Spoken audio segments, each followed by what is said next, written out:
lewe in vrede met alle mense, so ver as wat dit van jou afhang. Dit beteken selfs wanneer jy 'n verhouding met 'n persoon herstel, moet jy dit doen vir Jesus. Nou baie keer is konflik nie net in die huis nie, maar dit is ook in die kerk. Hoekom? Want jy wil nie die argument wen nie, jy wil die persoon se hart wen. Om in vrede te lewe met iemand anders beteken jy moet hom vergewe. Maar vergewe my op grond van hoe ek ander mense vergewe.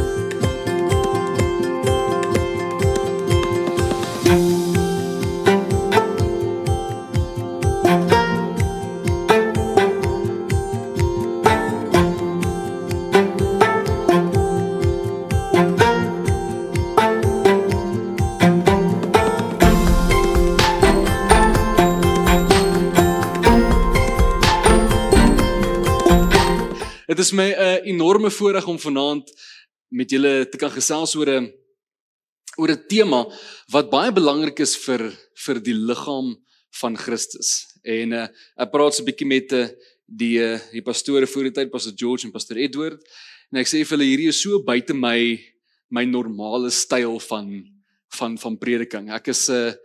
Ek is gewoonlik 'n verskriklike draai of braai prediker, so die heiligheid van God en die soewereiniteit van God, en om nou te gesels oor dat ons lief moet wees vir mekaar en dat ons almal moet saam staan as 'n liggaam van Christus is niet, maar dit is so ongelooflik belangrik. Dit is dankie van die belangrikste boodskappe na my sin om eenheid te hê in die liggaam van Jesus Christus. Pastor George het vanoggend so pragtig gepraat oor ons as 'n familie.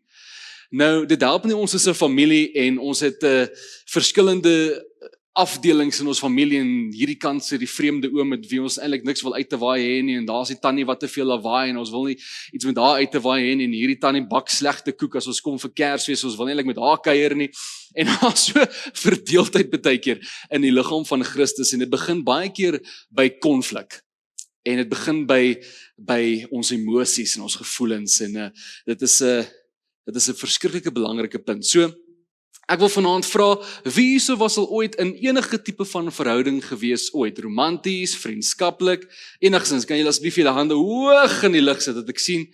Okay, as dan nie van julle is nie, jok julle is in die kerk en julle sit langs iemand, so sies vir julle jok so in die kerk. Hou asseblief julle hande op as julle al ooit in 'n verhouding was. Nou, hou asseblief jou hand in die lug as elkeen van daai verhoudings altyd perfek uitgedraai het. Ek het so gedink.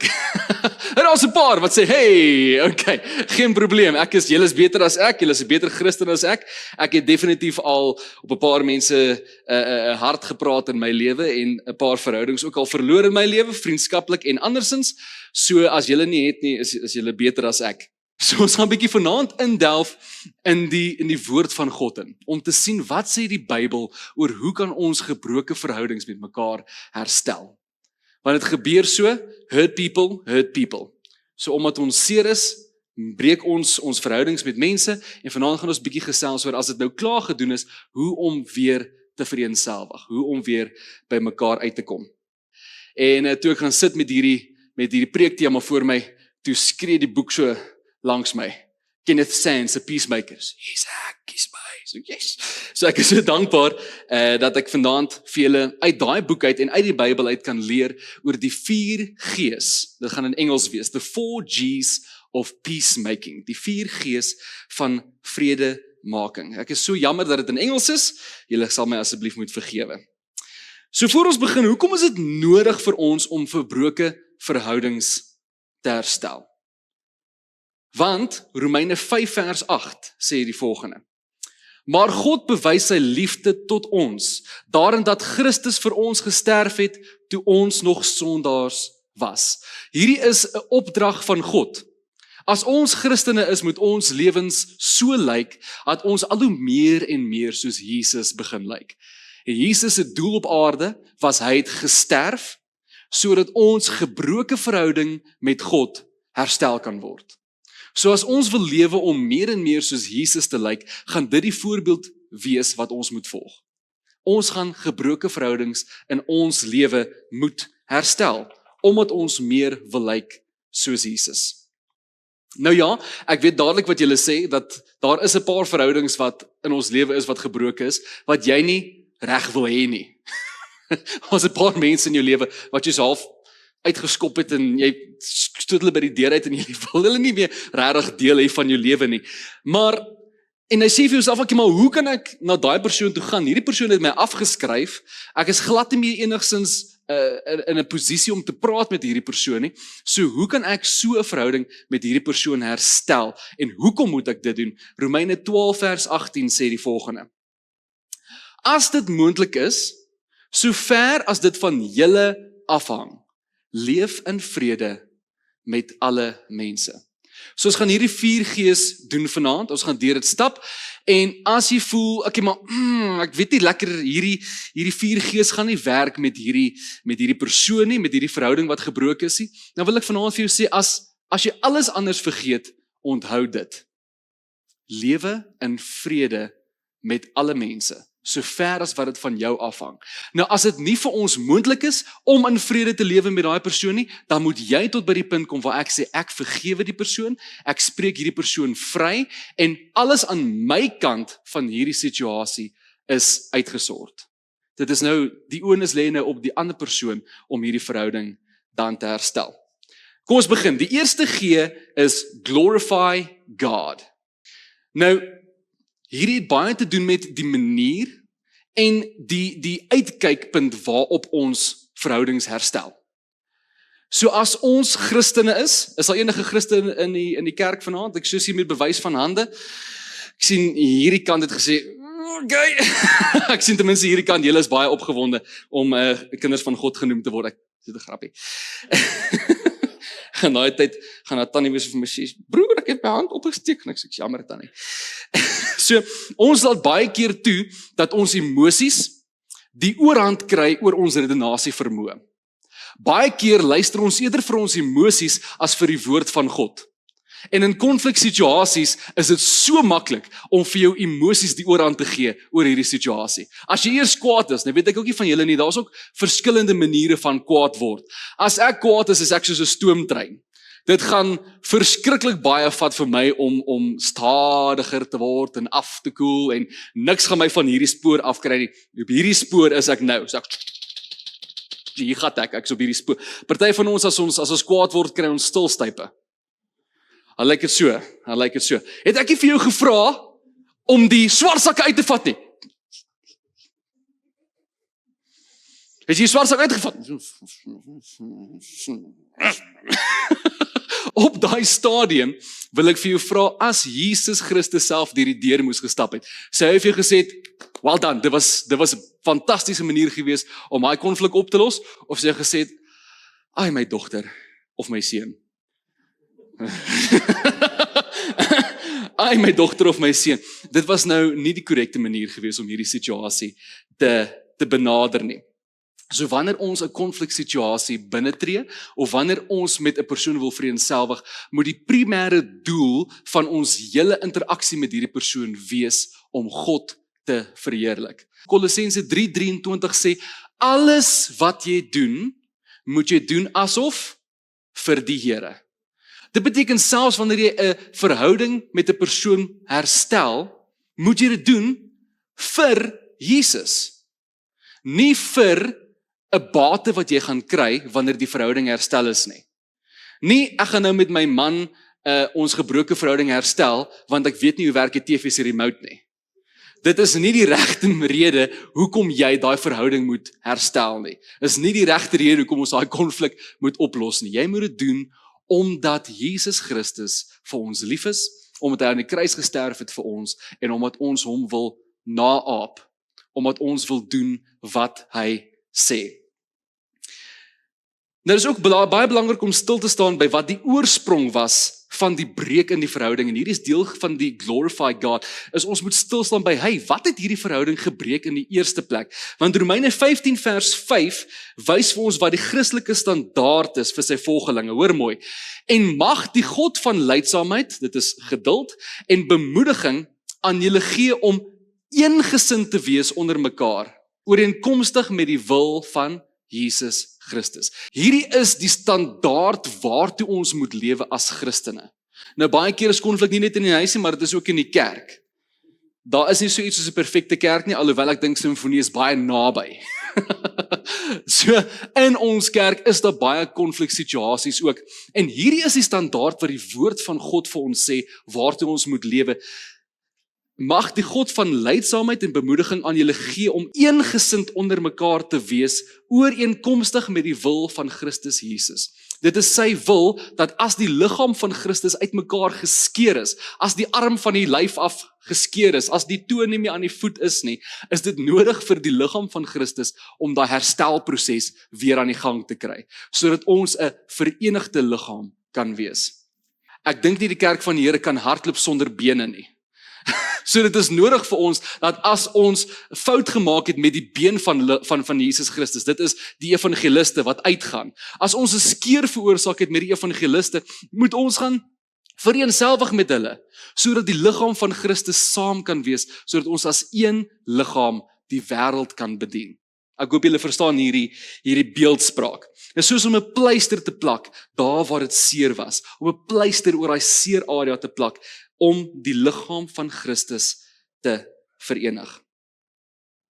Dan die tweede G is get the log out of your eye.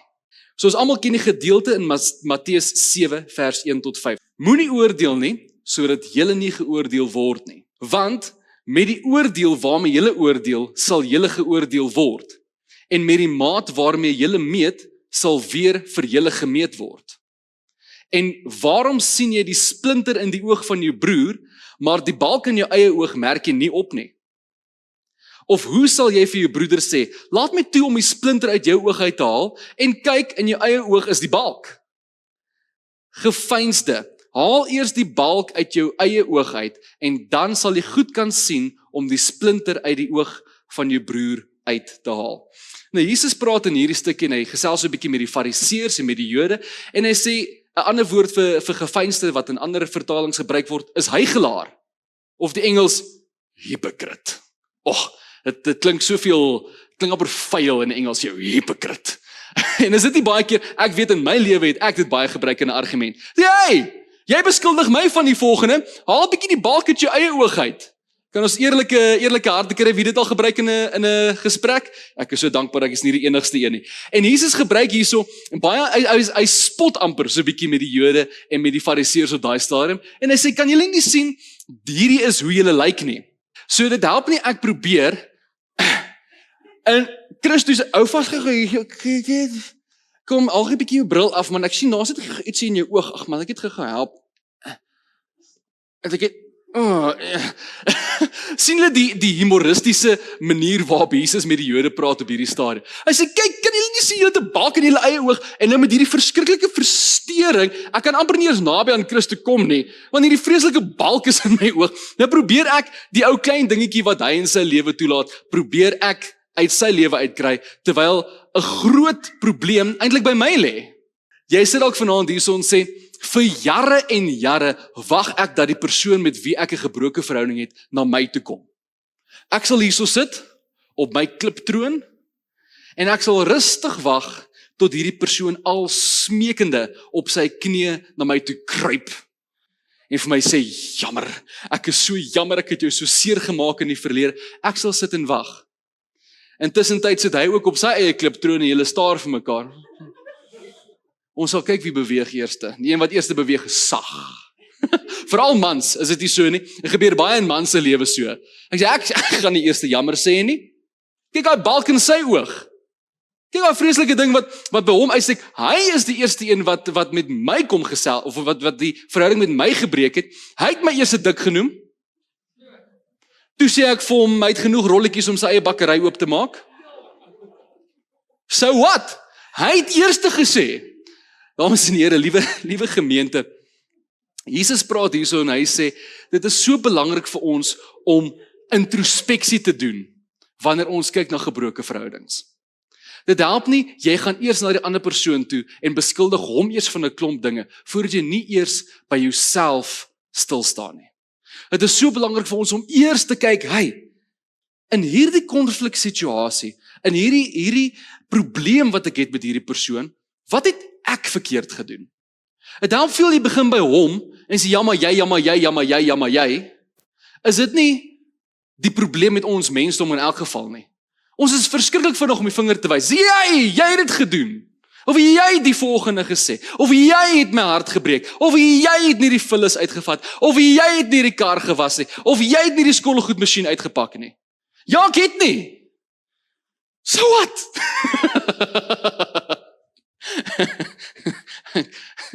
En dit is so belangrik vir ons om eers te stop by wat het ek verkeerd gedoen. Want ek weet nie van jou nie, maar 'n verhouding is nooit net eensydig nie.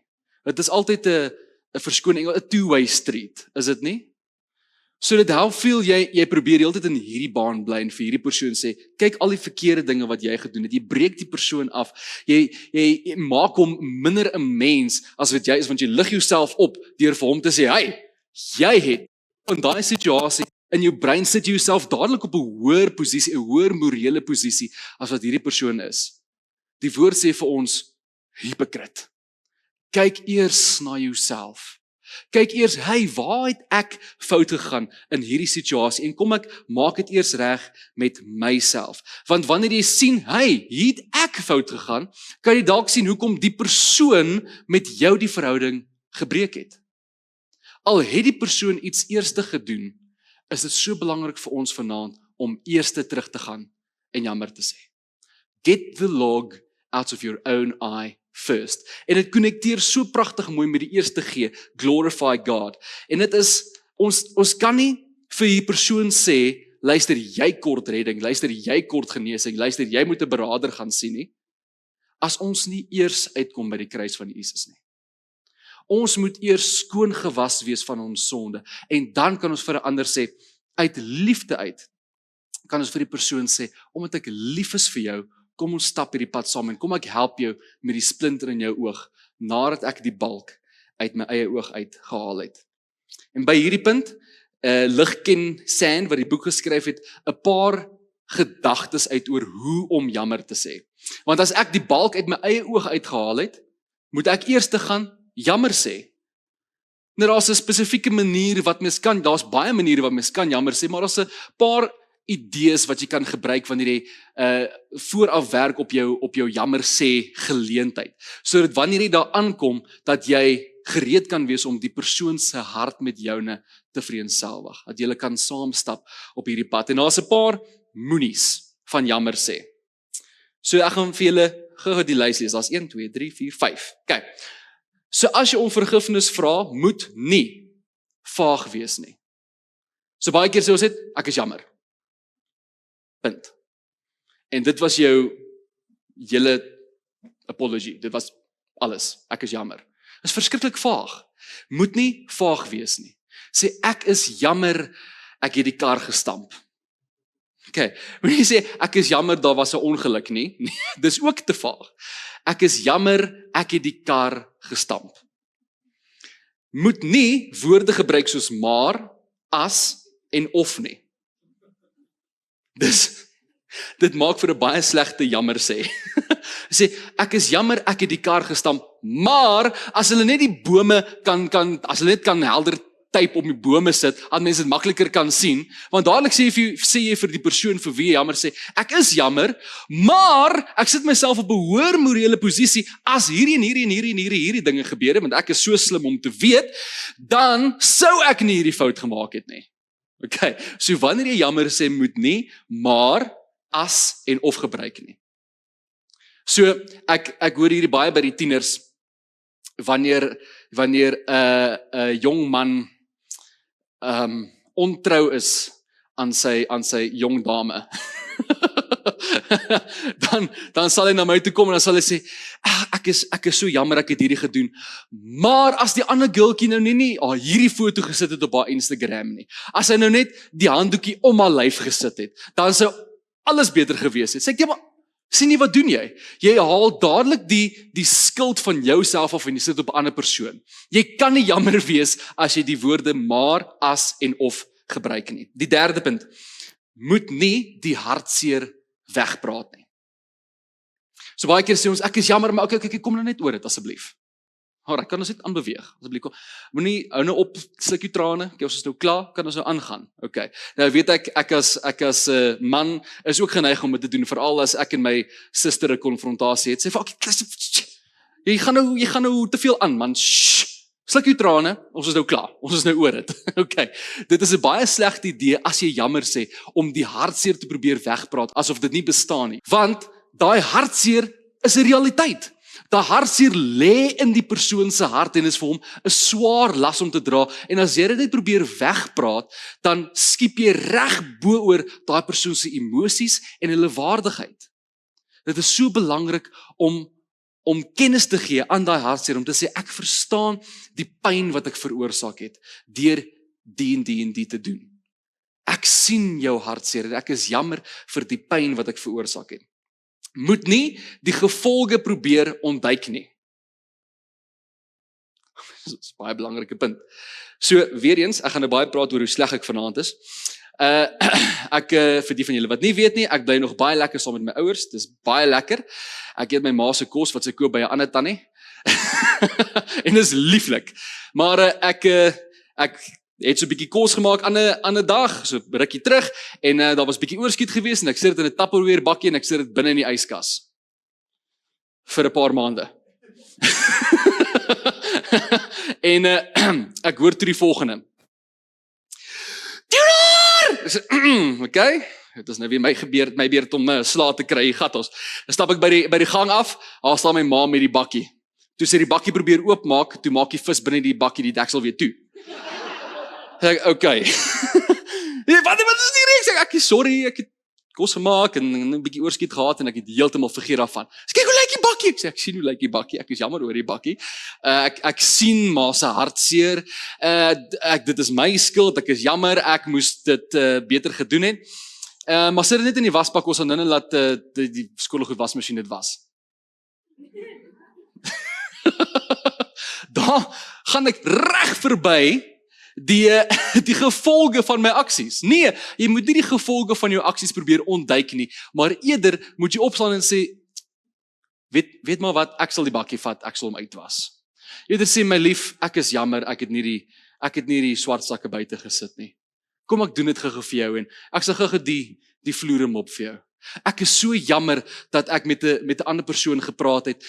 Ek weet dit het jou hart verskriklik seer gemaak, maar gun my nou hierdie tyd om weer aan jou te bewys dat ek ernstig is oor jou en dat ek werklik lief is vir jou. Moet nie die gevolge van jou aksie probeer ontduik nie. En laastens, moet nie vergifnis forceer nie. Dis die laaste moet nie. Moet nie vergifnis forceer nie. Jy kan nie 'n persoon aan die hande vat en hulle uit hulle hartseer uittel en hulle sleep na vergifnis toe, hulle half in vergifnis ingooi nie. Dit is nie moontlik nie. Jy moet dat die persoon die seer prosesseer op sy eie tyd, die gevolge dra van die aksies wat jy gedoen het, en die persoon toelaat om jou te vergewe soos die Here op sy hart sit. Okay, dit bring ons by ons derde G. So ons eerste G was glorify God, ons tweede G is get the log out of your own eye, wat praat oor hoe om jammer te sê, en doen eers introspeksie. Die derde G is gently restore. Gently restore. Ek is so lief vir daai woord, gently, sagkens, om dit saggies te doen. So hierdie stap behels die harde werk van die 4 G's. Hierso moet jy fisies by die persoon gaan sit en deur die seer en die hartseer werk. Stap vir stap, minuut vir minuut, tot julle albei tevrede is met die uitkoms.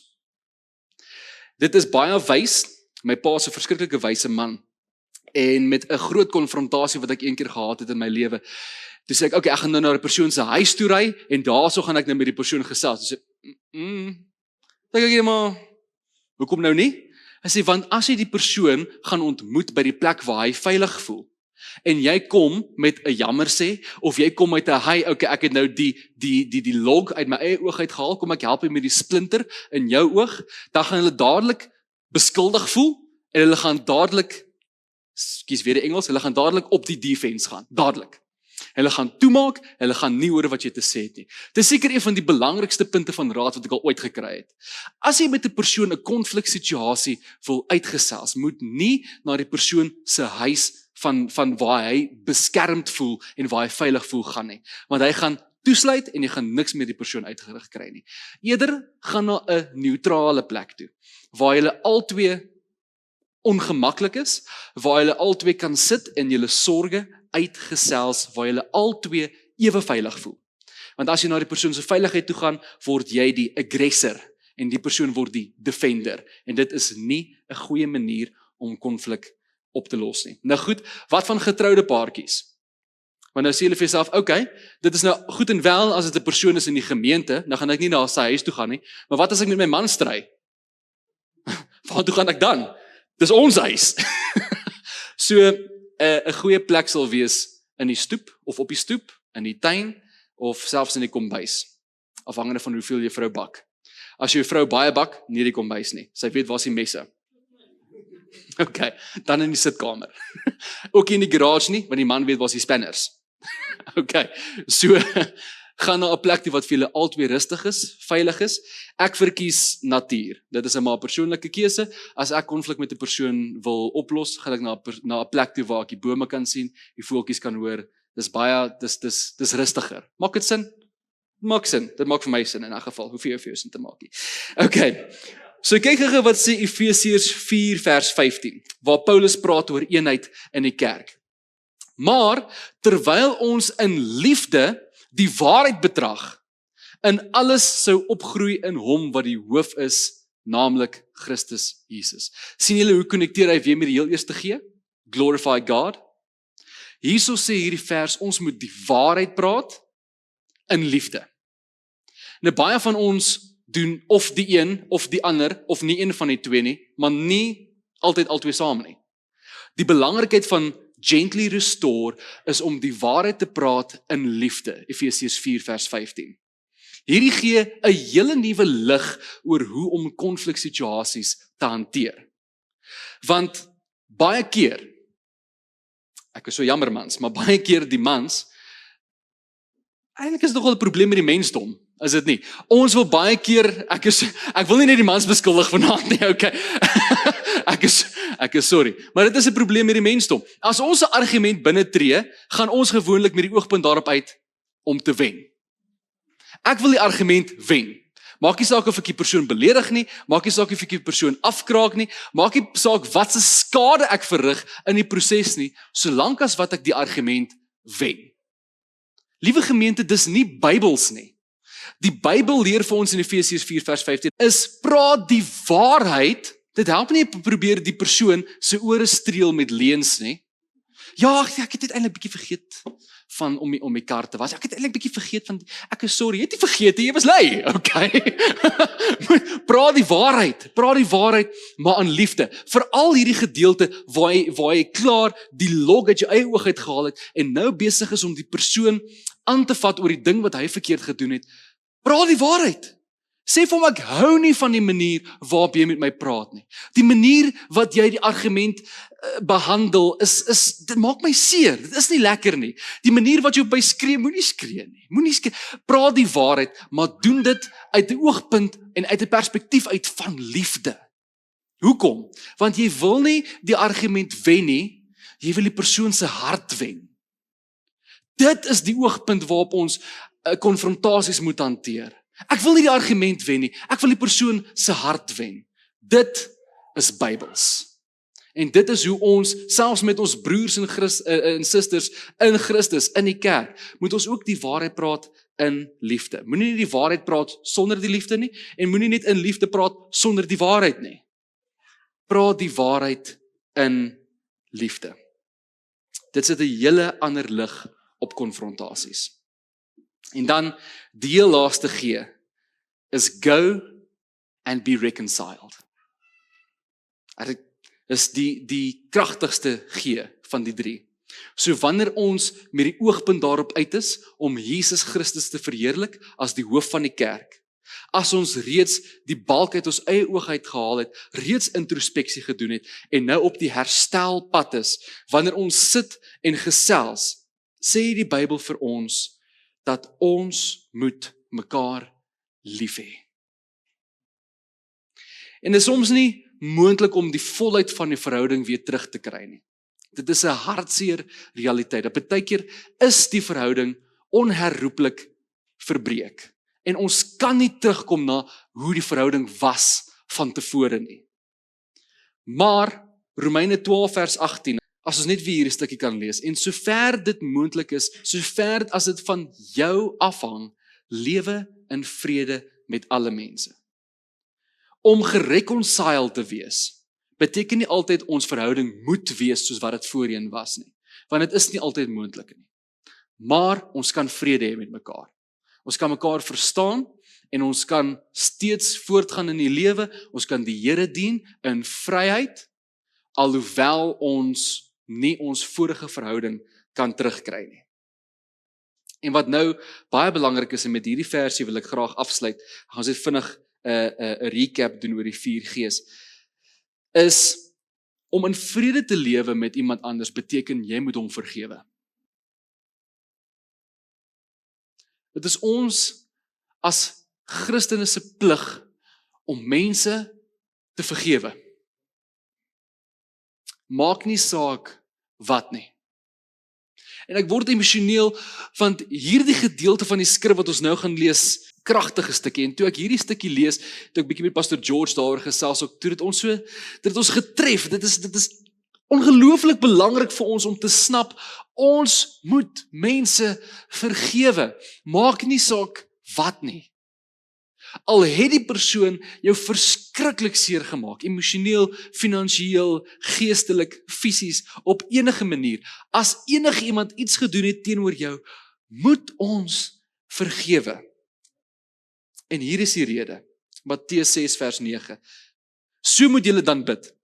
Onse Vader wat in die hemele is, laat u naam geheilig word. Laat u koninkryk kom, laat u wil geskied, soos in die hemel, net so ook op die aarde. Geef vir ons vandag ons daaglikse brood, en vergeef ons skulde, soos ons ook ons skuldenaars vergewe. En lei ons nie in die versoeking nie, maar verlos ons van die bose. Want aan U behoort die koninkryk en die krag en die heerlikheid tot in ewigheid. Amen. Want as julle die mense hulle oortredinge vergewe, sal julle hemelse Vader julle ook vergewe. En hoor vers 15. Maar as julle die mense hulle oortredinge nie vergewe nie, kyk daai woordjie, sal julle Vader julle oortredinge ook nie vergewe nie. Sien julle die belangrikheid van vergifnis? Ons bid al vir jare en vir jare die Onse Vader gebed. Vir party van ons is dit die heel eerste gebed wat ons geleer het. En in hierdie gebed bid ons, Here, vergewe ons, nie op grond van hoe oulik ek is nie, nie op grond van wat se goeie dade ek doen nie, maar vergewe my op grond van hoe ek ander mense vergewe. Liewe gemeente, as jy met 'n onvergewensgesindheid in jou hart rondloop, sê Matteus 6 vers 15, daai woordjie is so belangrik, sal. Maar as julle die mense hulle oortredinge nie vergewe nie, sal julle Vader julle oortredinge ook nie vergewe nie. Die kruis beteken vir ons niks. Die bloed van Jesus beteken vir ons niks. Die inwoning van die Heilige Gees beteken vir ons niks as ons nie eers ander mense kan vergewe nie. Sien die belangrikheid van hierdie vers? Nou, doen introspeksie. Sê vir jouself, was daar 'n persoon gewees in my lewe wie gesê het, come hell or high water, ek weier om hierdie persoon te vergewe. Ek sal nie. Ons hemelse Vader het sy liefde uitgestort teenoor ons, deur middel van sy seun Jesus Christus wat aan die kruis gesterf het vir ons. En in Bybelse terme wat ons doen aan die Vader is eksponensieel meer as wat mense kan doen aan mekaar. Ons maak die Vader se hart aansienlik seerder as wat ons mekaar se harte seermaak. Ons is geroep om mekaar te vergewe. As Jesus Christus jou kan vergewe van jou sonde, hoeveel te meer moet ons die ander mense vergewe van hulle oortredinge teenoor ons nie. Kom ons vergewe mense.